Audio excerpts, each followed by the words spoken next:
ร้อยบาทที่สองยังถึง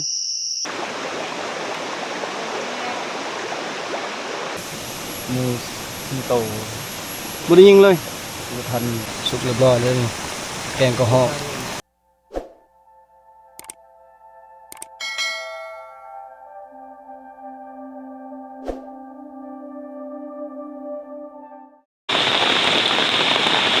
ฝนตกพี่น้อง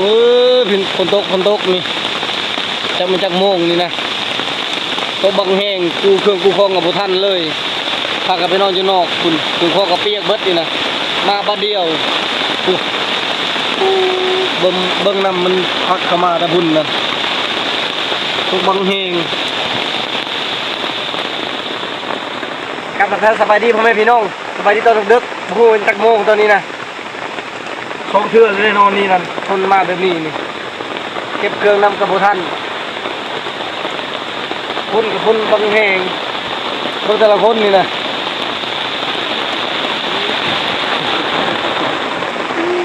ตาย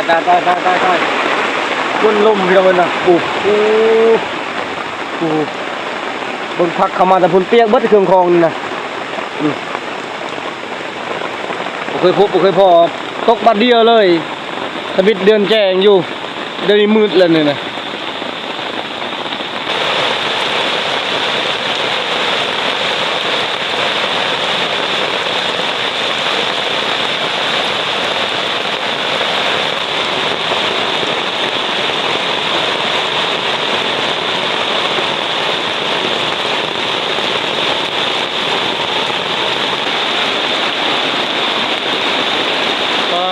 ยันบังแห้งแล้วนี่ตายได้คันตกจนหอดแจ้งนี่ดูแต่ละคนก็บ่ได้รับบ่ได้นอน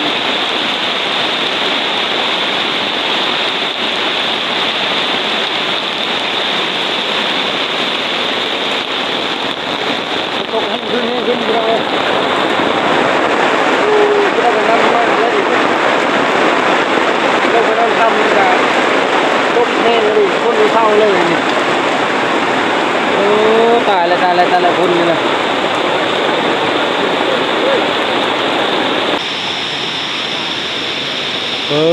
คนเศร้าแล้วบัดนี้เดือนเป็นเดือนเห็นดาวแล้วบัดนี้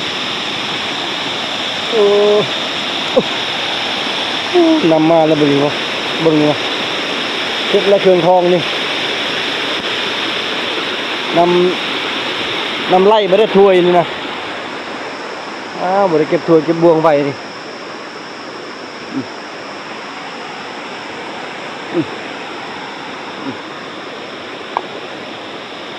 เบิ่งเครื่องคองกับเปียกเบิดนี่นี่สบู่ขาวๆนี่บวงนี่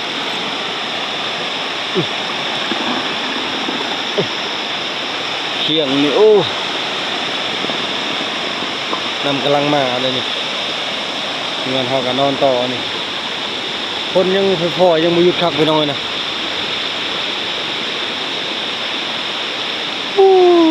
คนนี่นอนกำลังม่วนถ้ากันนอนประมาณชั่วโมงหนึ่งเลยตกบาทเดียวเลยบ่มั่นใจว่าสิเศร้าหรือสิตกต่อนี่นะ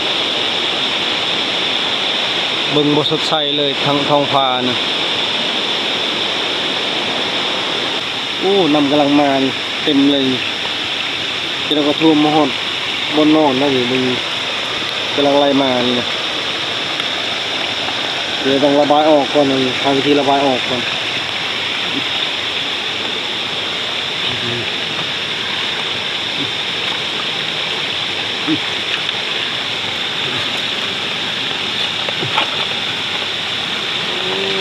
บน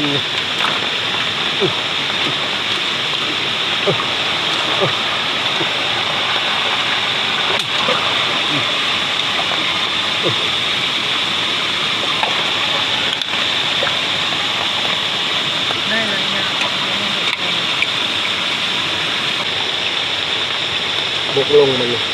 ได้ระบายออกเลยวิญญาณน้ำท่วม นำไหลมาตะพุ่นเลยพุ่น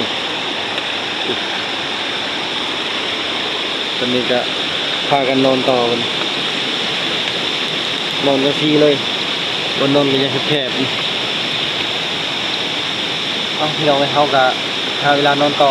จะได้กลับไปพอกันตอนเช้ามื้ออื่นตอนนี้12:00 ปลายสวัสดีตอนเช้าตอนนี้มาตัดพักตอนเช้าเลยพี่น้องเว้ยตื่นมาพอดี5:00 ปลายตั้งโตกับไปรับข้าวที่เก่าเข้าไปทางนี้ก็ฮอกก็ได้อยู่อันนี้นะไปเลาะแถวหน้าผาหายิงกับห้องหมอพร้อม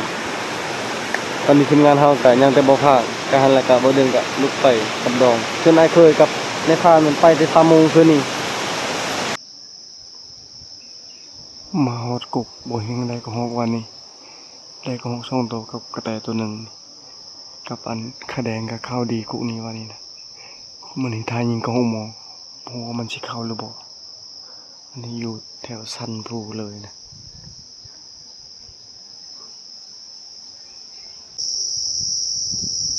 บ่เข้ามื้อนี้นะอยู่ประมาณ3 นาทีบ่เข้า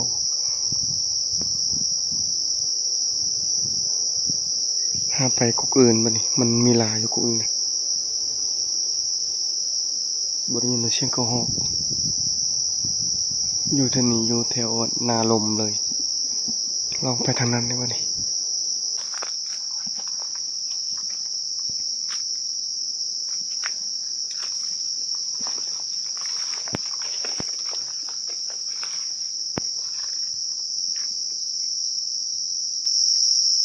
วิวงามเลยหมองนี้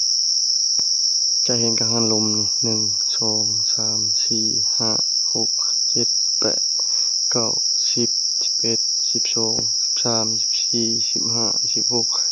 17 18 19 20 21 22 23จะเห็น23เกือบทั้งหมดเลยนะมองนี้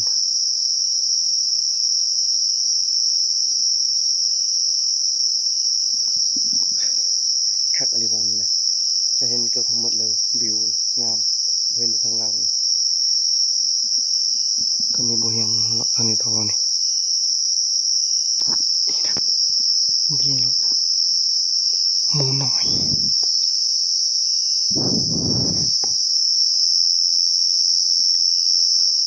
หมูน้อยดุดเมื่อกี้ในรถนี่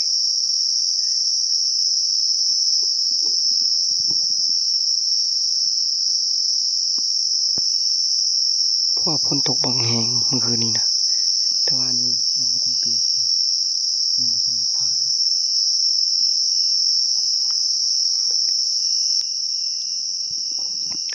โอ้นี่นะดุดกันอยู่กินกระบอกนี่มาที่นี่ทั่วไปเลยทั่วไปเลย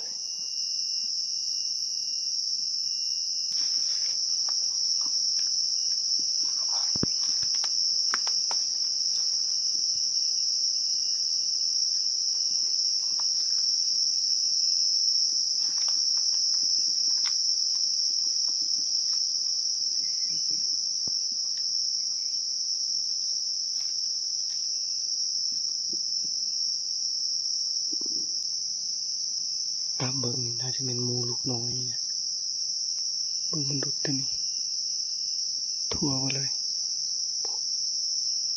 ไม่ไหม้รถเมื่อเช้านี้รถนี่น่าจะไปอยู่ตรงนั้น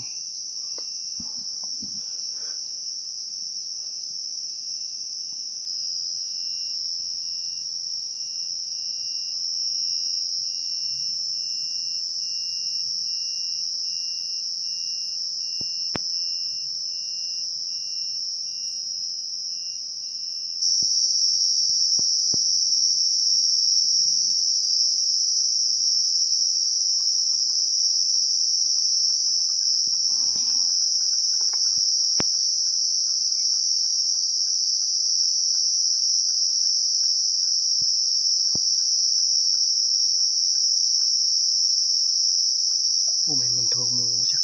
เข้าไปมองนี่ตึบไปเลยมองนี่นะ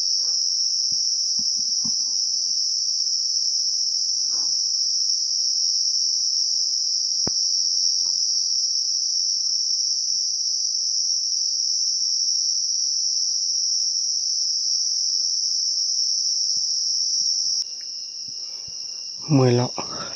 ดงดอนนี่นะมันตึบแห้งเลยแล้วก็เห็นหอยมูนะน่าจะเป็นหมู่บ้านนี่นะอยู่ดอนนี่แล้วก็ออกมาแถวด่านตัวนี้แถวบนเบืองไทยใหม่ๆมันกินมากระบอกนะแถวนั้นออกคืนเลยกำลังชิลงไปแถวเซนลุมอีกตึบแห้งไปบ่ได้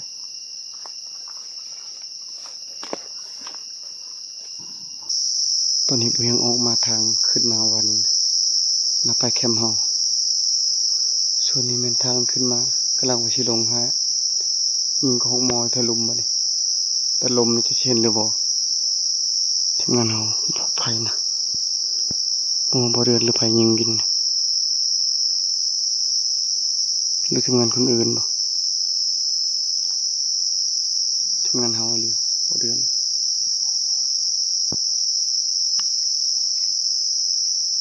ตัวนี้เป็นปันตัวโหไม่ใช่ตัวโหไม่ใช่เทิมมาแต่ช่องไงว่าเทิมแต่ช่อง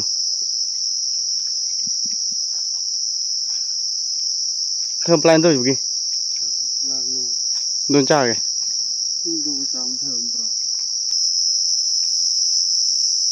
ให้บ่เดือนอีกเข้าไปยังจะลงพุ่น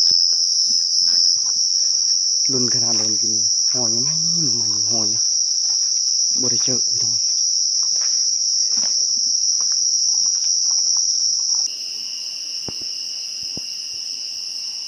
ห้ายังก็หกหมอจากสิเจอหรือบ่เพิ่งลมนี่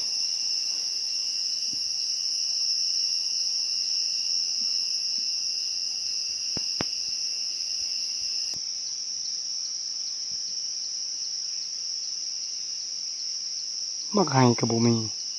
ยามนี้นะ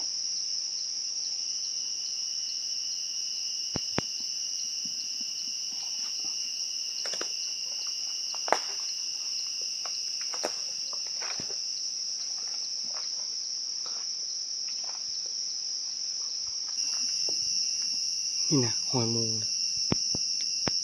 เมื่อเช้านี่รถขึ้นมาทางนี้พุ่นขึ้นไปพุ่นแล้ว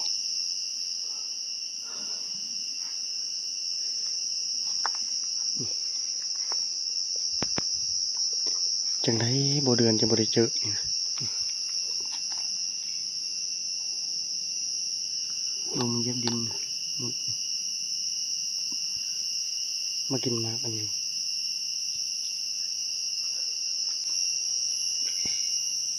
โอ้เนี่ยมากินตลอดเลยเบิ่งบ่ได้มากินเธอเดียวนี่มาตลอดมากินมากนี่นะเบิ่งแนวกินบ่ว่าเป็นขาแดงเป็นลิงหรือเป็นหยังสะบัดเถอพื้นแต่ต้นเนี่ยน่าจะประมาณเม็ดปลายซื้อคักเลยลำต้นนี่นะมากอันนี้คือคนกินได้และก็สัตว์ก็กินได้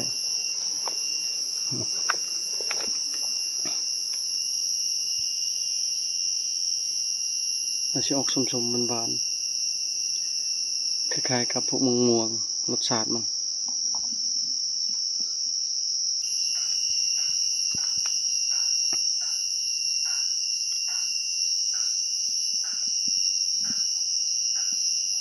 หมูนะหมูตัวเดียวนี่หมูนี่ไปแล้ว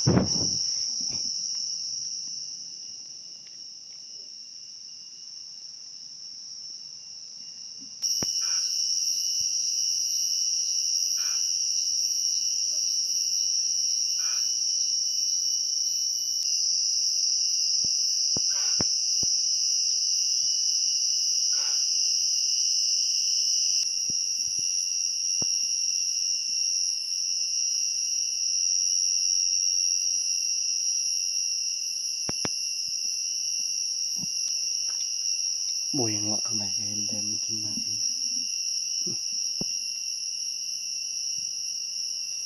นี่เมืองท่านนะกุ๊กปุยผู้พี่กายนี่บ่ยังได้ของหมอตัวหนึ่งกุ๊กนี่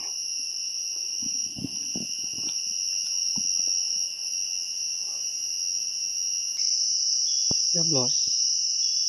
บาทที่สองยังถึงพี่อยู่ปลายกุ้งไม่เปื่อยนี่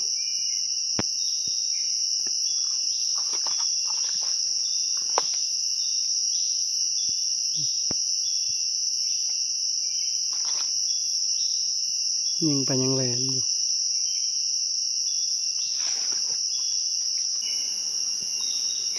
ตอนนี้บ่เฮียงเลาะลงแต่เลาะลงเรื่อยๆนี่หาของหมอบ่เห็นลมนี่แต่ว่ามากมายเนี่ยลายกุกเลยกุกนี่กุกนะมันกินลายเลยแต่ละกุกนะหมูเขาหน่อยแล้วเขาหมอกินบ่ทันได้ลองต่อปุ่งนี่ฉันมีกระมีนโอ้หากก็เคยเห็น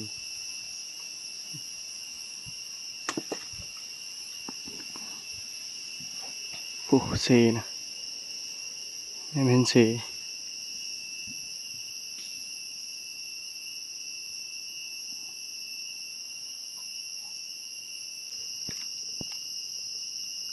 มังไห้มาทันสุกนะนี่กุกมันนะพี่มังไห้ไง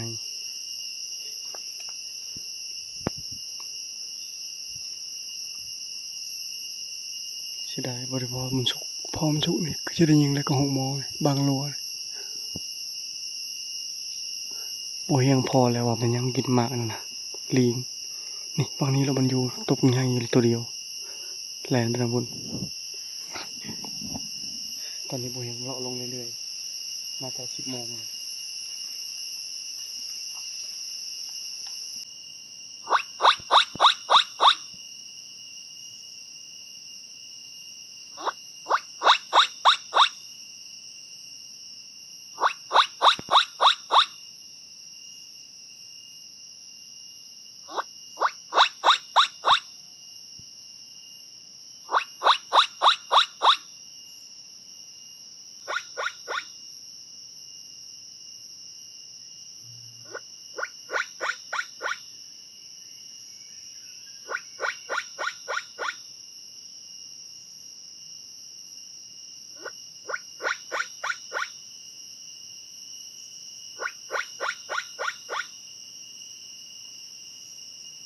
เสียงลิงวังนี้นะไม่ใช่เป็นห้องหาหมูตัวแลนไปทางบนตัวเดียวนะกุนั่นมันอยู่ตัวเดียวนะ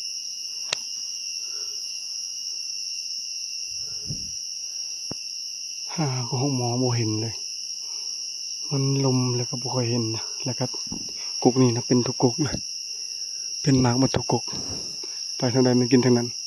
ก็ห้องคือกันแต่เสาร์นี้เห็นแต่2 ตัว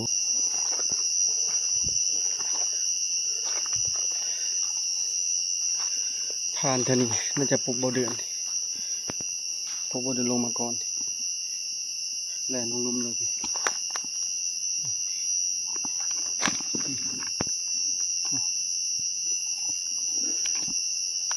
แล่นเป็น800,000เลยมันก็มากินหมากนี่คือกันหมูก็กินพานก็กินหมากนี่แต่บริพอโตมันพวกโบเดือนมันยิงนกยิงก็หอกก่อนมาเช้านี่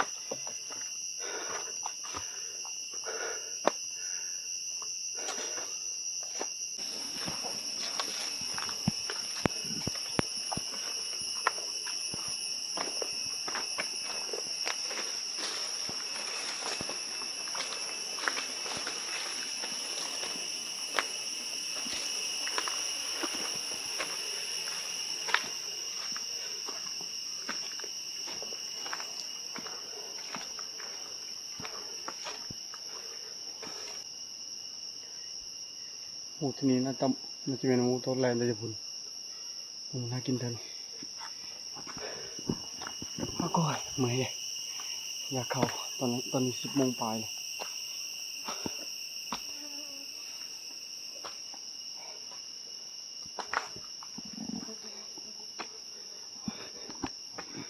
ทางนี้โบเดือนมาก่อนมาเช้านี่เรายิงกระหอกยิงนกมันแตกตื่นหมด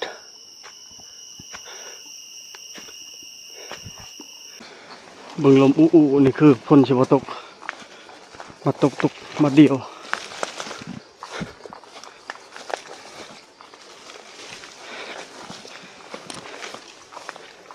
ท่านี้แหละบริเวณเอิ้นบ่เดินมาเสาร์นี่นะให้ไปนำทั้งหมูป่าจักเราพอหอยหรือบ่หอยมันดุด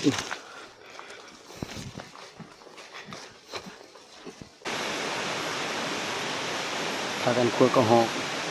คนนกจะได้บริเวณม่านอยู่บ่ ม่านอยู่เห็นบ่หอยหมูป่านะฮะไปทางใด เดี๋ยวมันก็มาตรงนี้ เจ้ายิ่งทั้งพานทั้งหมูปบจะเห็นบ่ทางเขาขึ้นมาเลยหมูบักใหญ่เลย มันได้ตรงนี้มันไปตรงนี้บ่ หัวมันข้ามทางบนเขาเอิ้นเจ้าหรือบ่นี่ เดี๋ยวมันข้ามมันก็อยู่นี่เลย จะเห็นหอย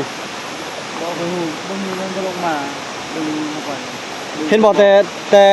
ห้วยอันบนเขาเก็บมาเมื่อวานนี้นะมันกำลังสิขึ้นมาตัวห้วยตรงนั้นแหละห้วยน้อยๆนั่นมันขึ้นมาทางนี้เลยเจ้ายิ่งน่าจะเป็นปบขึ้นถึงเลยบ่เห็นหอยมันกลับลงหลุม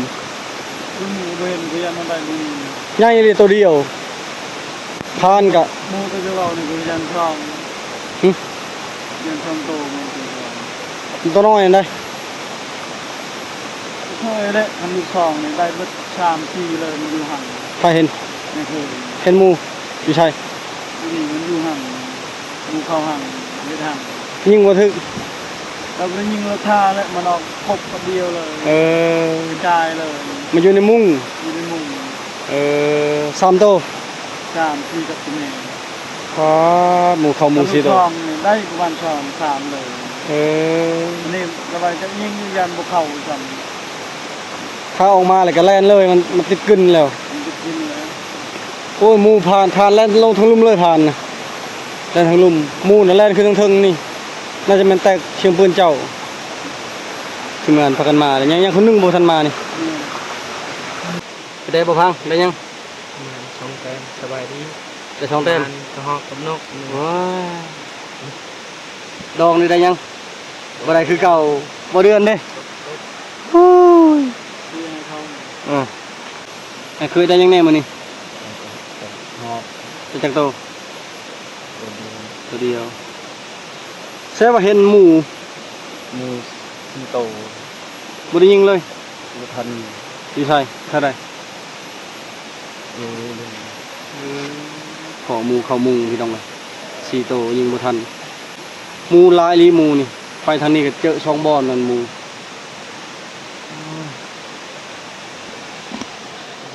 เมื่อยรถพี่น้องเอ้ยมานแต่สัตว์น้อยสัตว์ใหญ่บ่มานคันเป็นลิงขาแดงนี่อยากกินนี่บ่ได้อึดบ่ได้ขี้โมจะได้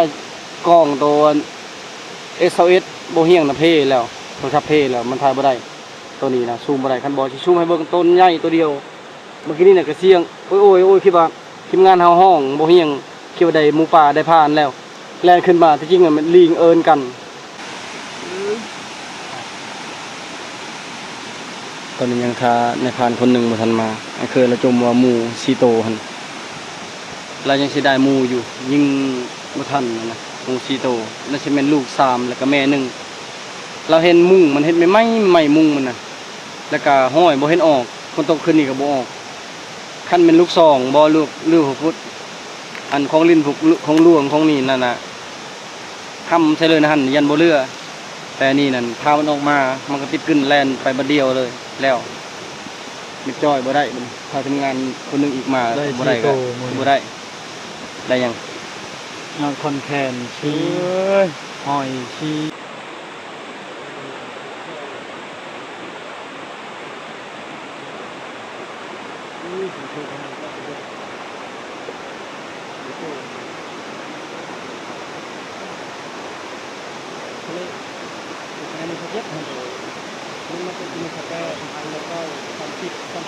ที่นี่ที่พ่อมันจะไปนะ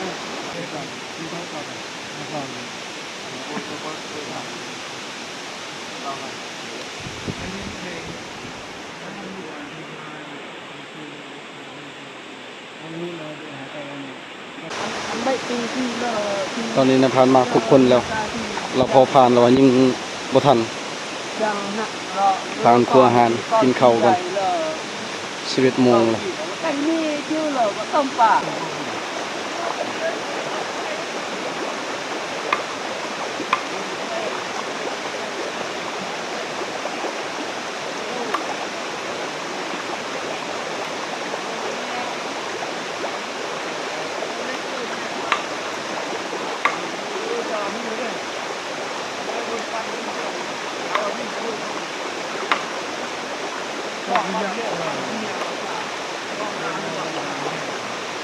Dia tu ni akan tanya kau. Kau mana ada? Kita ni orang tak. Kau tanya kau tak kau ni. Kau ni kita ni lah. Aku nak pergi ikan lah. Ikan lah Jawan. Kau ni ni. Akan ni tak ini ni. Kau ni. Kau juga ni lah. Kau nak boleh kau ni. ใครชีเป็นเจ้าภาพมานี่บ่เดือนเฮ็ดกินมันเราหากินประมาณ ให้ได้รถหอบเห็ดสม โอ้ยยอมไปทั้งผู้พลายตัวต้นไม้ต่ำนั่นยิ่งยากไปทางนี้สูงบ่พอบัดนี้คันสูงนี่พอได้ยิ่งโลด หมู่บ้านนี่ทำขี้ตัวบ่อยากยิงเลยพ่อตลอดหอบ ตั้งเป็นอันนั้น มือหนึ่งโมเมนต์มือนี่ตั้งใจว่าจะยิงตัวหนึ่งโบทึกตัวที่สองโบแตก พอแล้วมันนี่มันไปแกงเอามันพอได้สดน้ำพี่น้องเอ้ย จะอันมันเกิดใจเนี่ยในการหลูข้างล่างนี่ เงินคิดไอ้ทอนนี่เงินทางให้ไปเงี้ย โดยในการหลูกระดาษ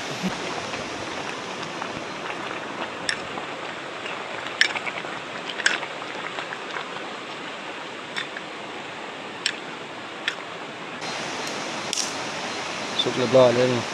แกงกระหอกเต็มหม้อน้อยเอ้า11 โมงมื้อนี้ให้บ่เดือนจัดการ เสพบัง สิบว่างปีกระหอกต่อไปนี่ ใส่ใส่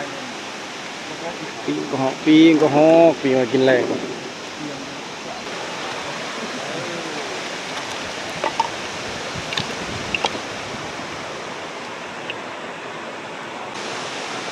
เด้อพี่น้องเอ้ย มา ขึ้นเหล้าแล้วมันนี่มานี่แกงกระหอก2 ถ้วย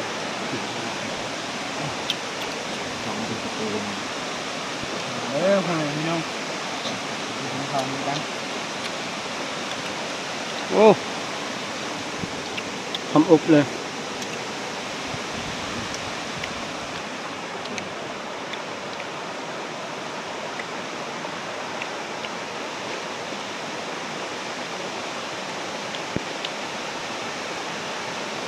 เราหายเรียกที่ทางแล้ว กินข้าวแล้วเราพักผ่อนหน่อยหนึง เนี่ย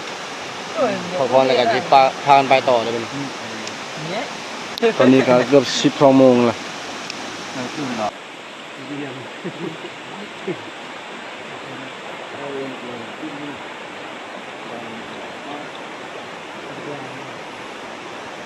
มีทางหน่อยคุณนิดหลัก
กำลังกินข้าว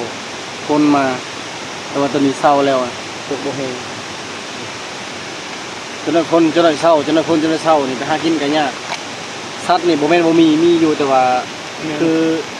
แต่ละคนนี่คอห้อยคอโตมัน แต่ยังบ่มานอยู่ ยังมีโอกาสตอนแรงนะครับมื้อเช้าสำหรับคลิปนี้ขอจบไว้เพียงเท่านี้ก่อนพี่น้องก่อนอื่นก็ขอบใจเบิดทุกคนที่เป็นกำลังแรงใจให้โอ้ยยังข่าวติดตามในพี่หน้าพี่น้องเลยบ๊ายบาย